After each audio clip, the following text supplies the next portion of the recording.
It just depends what your goal is. If your goal is to make 6 figures a year, then college is for you. If your goal is to make 6 figures in a month, like, you got to become an entrepreneur. You got to take a risk. And I definitely think being in Miami, like, helped me do that. You might have to take notes on this bitch. Famous and Wealthy Podcast, man. Today we got a special guest on here, man. We got my boy Tanner in the building. What's going on, my boy? What's up, man? Thanks for having me. Hey, man, listen, I see you make a lot of money online, man, and I just want to know, what do we need to do to start making money like you, bro? Well, first you get a scooter and you fall off, go unconscious. I seen that, man. What happened?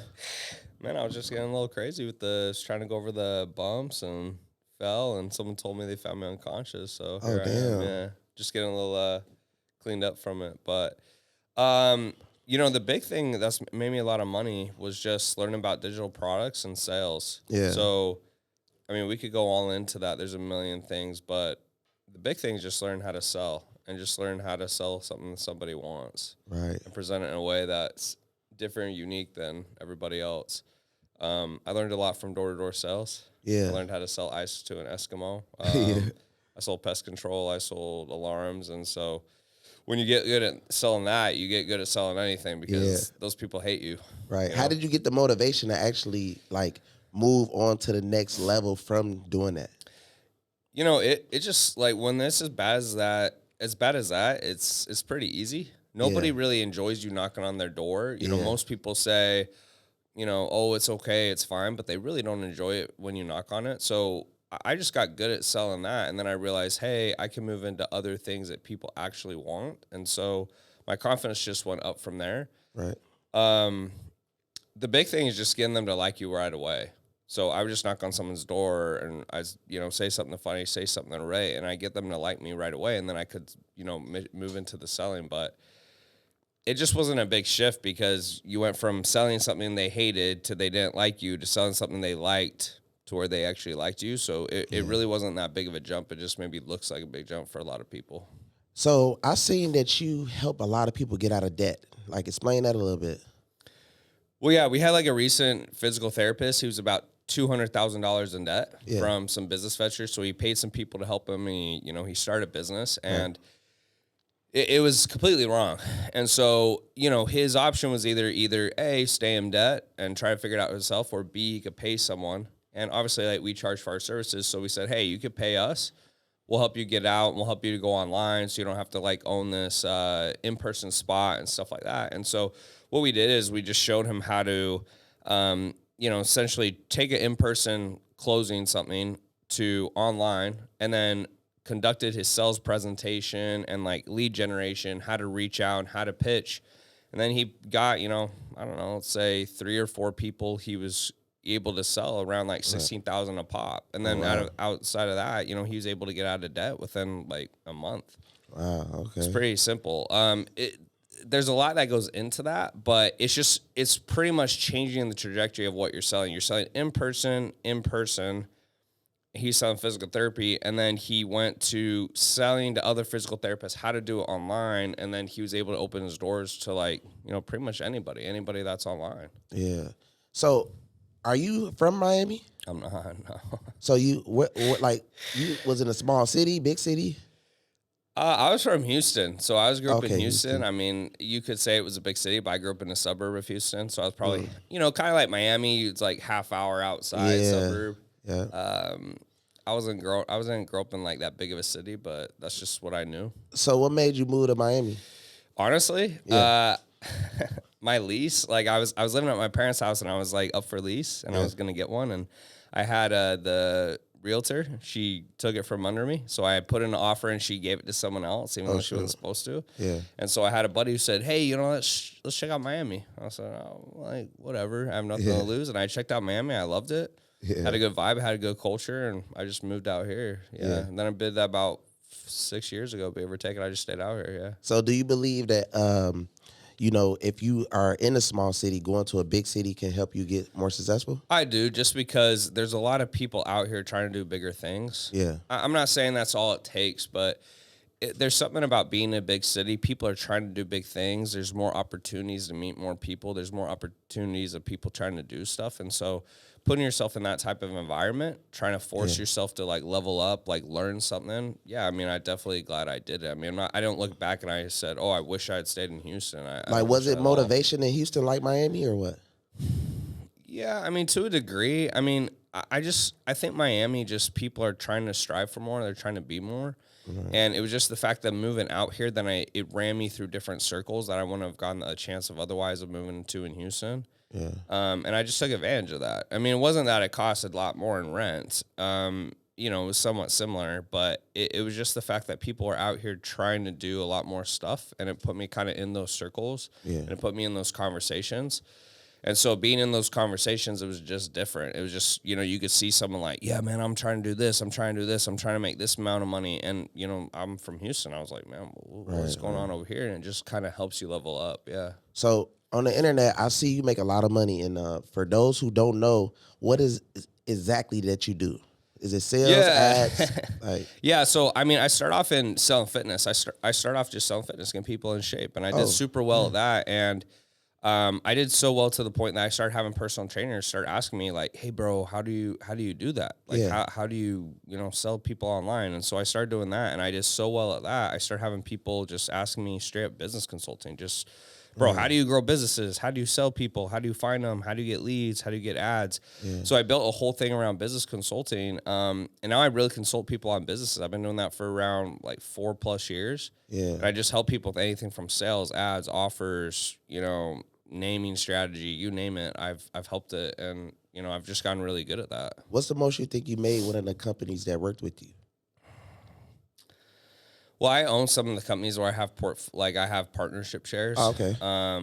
Some of the companies, they do 8 figures plus a year. Yeah, so I get half of that. So quite a bit. But the biggest thing is just if they have an offer that's really unique, and then they have something to sell. So like one of my companies, they help people with day trading. There's a lot of people who want to day trade, and he's really good at it, right? And he has a formula that goes with it. So he has a formula that goes with it. He teaches all the people around that. He shows them how to consistently make those trades. So once we get people in the system, it's really easy to continue compound that money. But it's based on a really good offer. Like nothing really beats a good offer as far as you go down. I mean, that's probably the biggest thing I try to help someone with is make sure their offer's strong enough that it can go to the market and win. Damn. So what's the most you think you spend on ads a month? $500,000. Damn. Yeah. I was telling somebody because I spent like $250 last month, and he was like, "You spend $250K? That's a lot." And I'm like, "Bro, you make a lot of money off of that, Yeah. You can make a lot of money. I mean, it's money in, money out. I didn't really understand it until I got bigger at ads, but once you have something that works, it's just the more you can spend, the more you can make, right? Yeah. So it really, for me, like $500,000, it's nothing once you go from $5,000, $10,000, $15,000, $20,000, and then it's just doing more of that same thing at a larger scale. So do you believe how many people you have on the team to make it work? Because I know a lot of companies out here, they're working with probably about a few people. Do you think that you need a bigger team to make more money? It just depends. I mean, I've had a team as big as 100. I've had a team as small as 50. And some people still get 50. And they're like, oh my gosh, right? Yeah. I mean, you can get bloated. I think I've gotten to a point where I had tons of people on the team, and there's people running around doing stuff, and you're just like, you don't need that person to do 5 things, that person to do 5 things. It all comes down to profit margins and how much stress you want to deal with. So going back in time, could I have had a smaller team? Yeah, but it comes down to profit margins, how much do you want to be willing to do, or how much do you want someone else to do? So if I could go back in time, I probably just would have been a little better at that. Yeah. I think once you kind of get used to making a lot of money, you kind of grow really fast. You're like, oh yeah, just throw whoever on it, and maybe they're not the best well equipped to do it. But smaller and tighter is better as long as you can keep somewhat control. You don't want to be so overwhelmed that you're just constantly stressed out, but you don't want to have so many people that you don't really know what's going on, because that's where your margin goes. You start paying for people. You're like, oh yeah, we're paying for this person. You're like, what does that person do? You're like, oh, I don't really know. you just want to keep enough control of it, so you're not just paying for just crazy stuff that you don't even know about when payroll comes around. Right. So I seen something on Instagram where it says that you can help make us $50,000 a month using Instagram DMs. Yeah, DMs. Yeah. A lot of businesses, they don't use DMs properly. Yeah. They don't usually DM a lot of people, and on top of that, they just have a link to their profile. So the average business I work with, if they just learn how to use DMs and have a normal conversation like A to Z and like push their products, they can usually make $50,000 extra a month. Yeah. So a usual person I'll work with, it might be something around their stories. Right. They might like ask anyone to be like, hey, DM me this XYZ if you want XYZ script. Right. They'll DM you that word, and then you send them that script, and then it opens a conversation. So you'd be like, hey, dude, so you're doing XYZ with business. What's your goal? What's your struggle? What have you tried? Have you ever worked with a coach? Well, I don't know if you care or not, but we actually excel at doing this thing one-on-one. Like, would you like to book a call? And then we book a call, and then we close like a large proportion of those people in the 10K plus deals. So it doesn't always work like that, but a lot of people, they underutilize like their selling opportunities because they just get used to like pushing a link, or they get used to like having someone use a link in their bio, but they're not using a lot of their like selling opportunities in the DMs. Yeah. And you think a lot of that has to do with running ads though too, like a nice, good selling ad to reel them in that way. Because, some people will post a picture, or like, let's say if they trying to promote their website, they'll just post like the website page without making a cool video to get. Do you think that having a proper video get you more money? Yeah, no, 100%. Yeah. 100%. I mean, whether you do it organically or Facebook, I mean, anytime you get to notice someone, you're going to see something of some value where you're like, oh, that's very interesting. Oh, that's a very cool person selling XYZ. So putting time into like media production is a necessary evil. I try to like help someone like do something around the fact of like what they're trying to sell. So if they're trying to sell like some types of sales course, you might have the person like comment like via the media, like, hey, comment down below sales if you're trying to make a new sales script. And then like you'd send them something that would be something around like building a new sales script. And then you'd have them like book a call about building, right? And then you like building them a new sales script. So there's a lot of things you can do. It kind of depends where everyone's starting. Some people are like brand new beginners. Some people are really advanced. But there's a lot of things you can do on social media, like to get the conversation started, and then the conversation leads to like a sales call. How do you charge 5 times more without changing the product? Yeah, I mean, it really comes down to the result. So a lot of people get like really mad about that, but it really comes down to results. So if you were able to take someone from like 10,000 to 50,000, and you're pretty much doing the same thing, it really just comes down to the result. So you have to sell someone on the result of like, hey, bro, you're making maybe 5K from this, but you can make like 50K.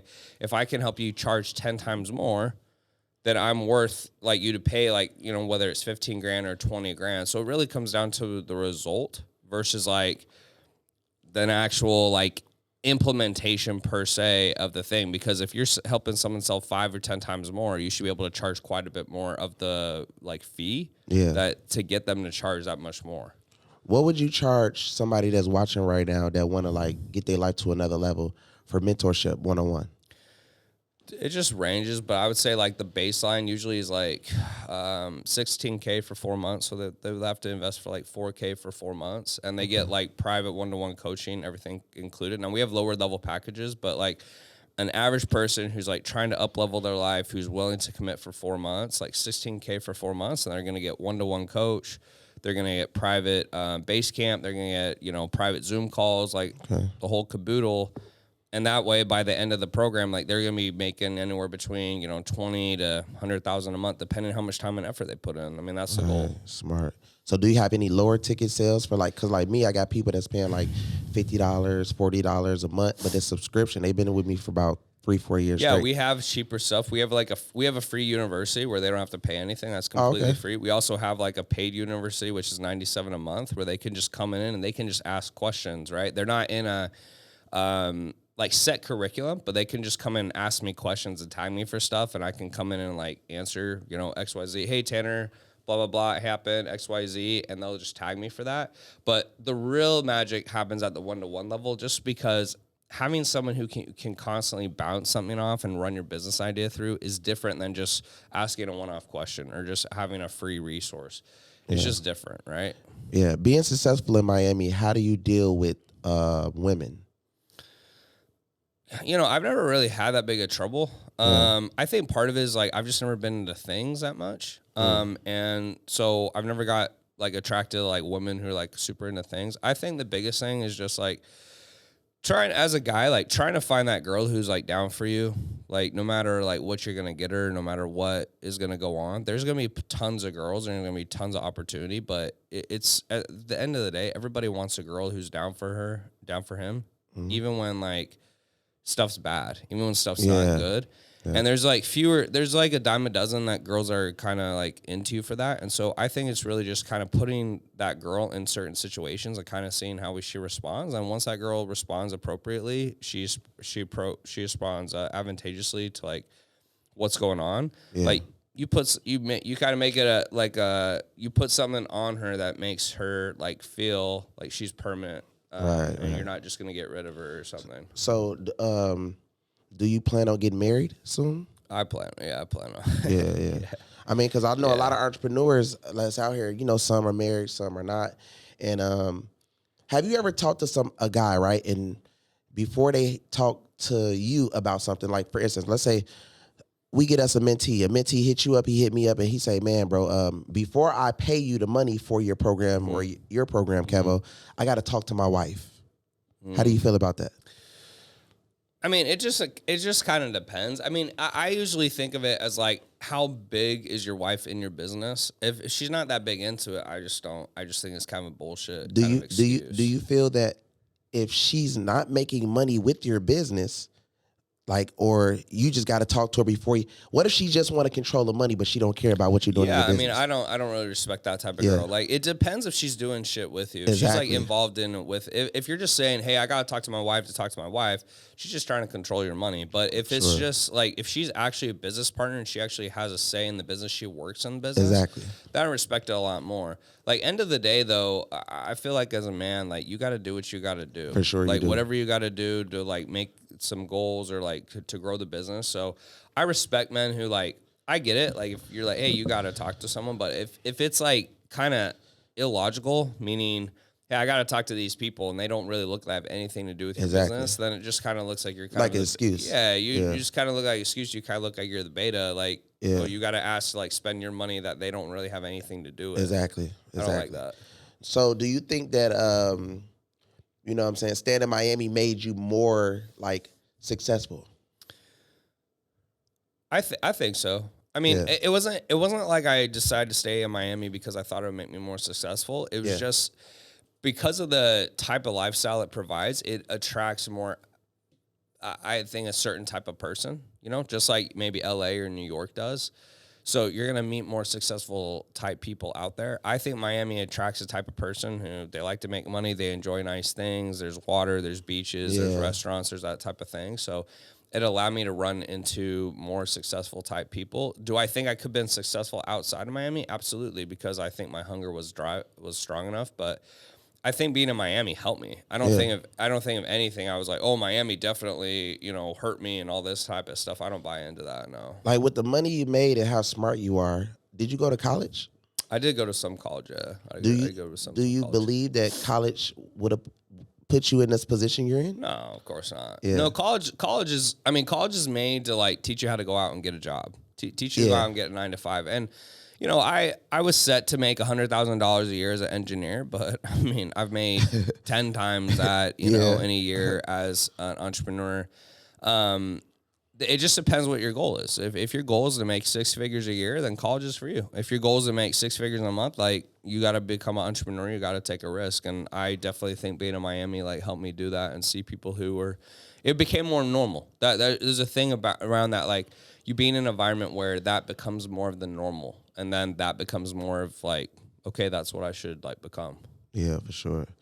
So, what do you think about credit? I'm a big fan of credit. Yeah. Yeah, credit's how I got started. I mean, that's how I started for everything. I paid for coaching, 0% APR credit. I invested 0% APR credit. I didn't have the financial resources to be able to start. And I just kind of bet on myself. Bet on myself. So I'm a big believer in using credit to bet on yourself. A lot of people like are against from that, but I mean, it works really well for me. So it's crazy because like a lot of people do not want to take the risk, right? And you just said you just betted on yourself and took the risk. A lot of people are stuck in that situation. What do you have to say to people that's scared to take risks? I mean, I understand it. Like, I understand you're scared, but what do you have to lose? You really have nothing to lose. You have everything to gain. I mean, you can continue doing something you hate for X amount of time, or you can try to do something better with yourself, like with investing the money at a better resource. There's no right or wrong answer. Like, you could probably find just as many people who it worked for as it didn't work for.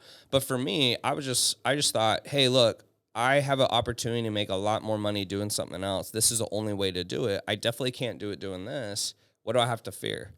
And a lot of people, they can't get over that fear. But for me, it was a no-brainer because I didn't have anything to lose. I was like, if I do this, I'm 100% stuck. If I do this, at least I have a 50% chance of not being stuck. And I was just willing to take that chance. So what are your goals for 2025? Like, what do you got planned this year that's big? Well, I started a tech company that is behind the scenes, so I'm pretty excited about that. I mean, I'm trying to do things that, can 10x, 15x my income. So I'm kind of moving a very aggressive direction, but I mean, you got to do big things. You got to you can't be scared. And so like I've kind of been in the consulting space quite a bit, and so I'm trying to like move on into the tech space a little bit more. And it's a little bit riskier, so to speak, but the payoff's bigger. And so I'm just trying to, continue to grow and like continue to push myself. What are your thoughts on mass marketing? Like for me, right? I'm spending, like almost $250K a month just on ads, but on blogs and stuff like that, I probably spend like 70, 80,000, right? So Coca-Cola spends to this day probably about $2 billion a month on ads still. Yeah. Do you believe that, in order to get rich and famous, you have to spend a whole lot of money like that in yourself to be able to? Do you want to be that type of person that's superly seen around the whole world like that? I think to a degree, yeah. I mean, if you sell something B2C, like business to consumer, so everyone's a customer, you can be a lot more aggressive. Like Coca-Cola, I mean, it makes sense because Coca-Cola is for everyone, right? If you're B2B, maybe not quite so as much, but being seen by everyone is not a bad thing. It just has to make sense numerically. It has to make sense strategically. But being seen by more people is not a bad thing. In fact, because of business, half the time I'm just like money in, money out. I'm looking at how much I spend versus how much I advertise versus how much I get back. So usually you're looking for about a 4X. So if you're spending $250 and you're making $1 million, you can do that over and over again. So it depends on the business, but being seen more often is usually not a bad thing. What are some of the top places to advertise? I mean, kind of the traditional. I like YouTube. I like Facebook. I like Instagram. Outside of that, kind of like you said, you could like go into more of the traditional routes, like more to the blogs or like getting more of that reader that you're looking for. But I mean, some of the biggest ones are just like the basic ones, like YouTube, Instagram, Facebook. I mean, I saw some people that spend $1 million a month just between those. And if you get someone on those, I mean, that's where most people are spending their time. You ever see the big time lawyers and stuff like that on the billboards? What do you think about the billboards? Yeah, I definitely see a lot of people spending a lot on billboards. I just haven't done much on billboards just because of my business online. Right. I'm not saying it's bad, but I haven't looked enough into it to like see the real ROI. I think you got to be really smart where you spend and you can see the ROI that comes from it. I think it got more to do with they're trying to get their face seen out there. You ever seen a face really? Because just like blogs, if I post myself on Reelstar, right, I make them post a really big picture on my face. So, and I tested to make sure it works because I go out after that and then people will be recognizing me more.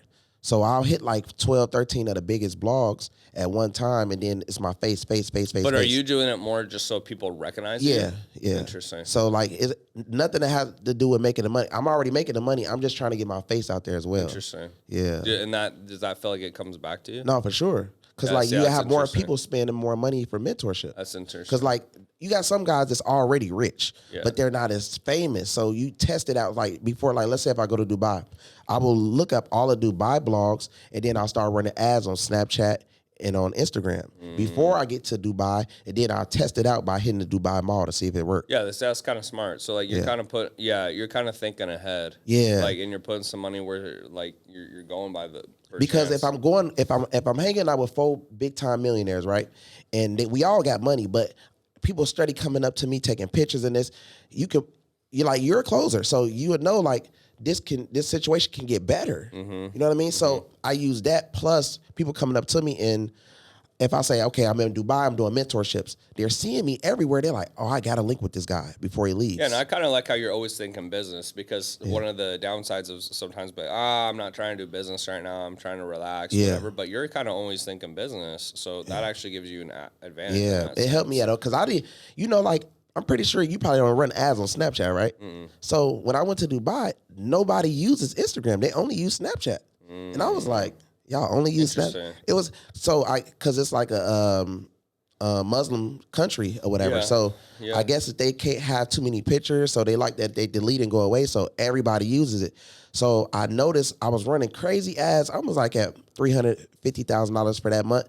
And I'm like, let me just do Snapchat. I did like $100,000 on Snapchat, and it took me way farther than the $350K I spent on Instagram. Wow. Yeah. So I was I like that because you're at least like you're thinking outside the box and you're just trying to put yourself in better situations. Yeah. I mean, no, it was pretty smart. It's just like me getting a car, right? Like I know you're seeing a lot of everybody around Miami with Bugattis. Now, me, I look at it like this. Now, if I do bust a Bugatti, literally I'm gonna make the Bugatti money times. I don't want to get the Bugatti if I'm not going to make at least double. You know what I mean? So I'll get the Bugatti. Before I even buy the Bugatti, I'll have my blogs lined up of making sure the whole world knows I have this car. And then I'm going to make sure every time I pop out, everybody knows that I'm out with the car. You know what I mean? Yeah. That way, the car became famous like me. Yeah. That's what happened to my Ultimate. Everybody they noticing like it's me in there. Like, so I had it parked by Anatomy and somebody broke the window and all that type of stuff. And it took like 6 months to just get a new window. You know what I mean? So I was just like, man, these supercars is crazy. But that's just mass marketing. Everything that you do should always be on the blogs. You know what I'm saying? Yeah, I love that. I love that. I mean, because it shows that you're thinking outside the box, and like a lot of people don't do that.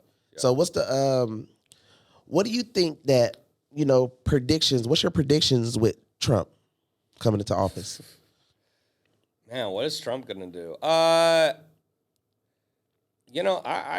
predict like good things for Trump. I mean, it was probably a hard re-election for him, but I think overall, like, he's got a good favor in like the public eye. I mean, I know like Democrat wise, he doesn't have so much, but I think like a lot of people who have the TV stations and so forth, like they have him in a good eye, and I think he's smart. I mean, I think he's really smart with like social media and that type of stuff. So I think he'll put in like a good footing and like he'll have a good showing. I hope he gets a lot done. I hope he gets a lot done like pro business. It was kind of like tough sledding to like get him in there, but I have good like faith in him, and I think he has like a good like history. And so I mean, we'll kind of see, but I am expecting like a strong showing. I'm expecting him to like show some good faith and like do some good stuff in terms of office. Did you see Trump is releasing a guy by the name of Ross Altoid? He's releasing a guy or whatever, and the guy had got a life sentence. You know what I mean? Oh, and really? Trump is about to release him January 20th. Oh, really? I haven't seen anything about it. I can't comment much on it. What are your thoughts on Elon?